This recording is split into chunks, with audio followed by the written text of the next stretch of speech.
Hello everyone, and today I'm going to be showing you a quick tutorial on how to install Java 17 on Ubuntu or any other Linux Debian based operating system. So first of all, you're going to run sudo apt-update, add an apt-repository for a PPA. So the command is sudo add,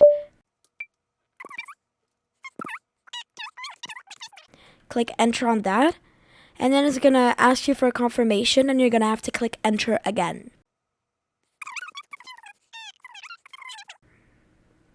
Next, you're going to update. So sudo apt-update. Now we're going to actually install Java.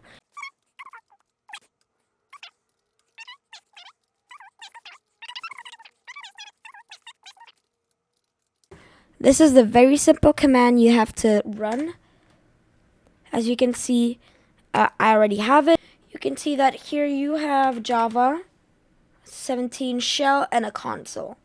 This is going to be very useful for Minecraft or anything else that could require Java 17.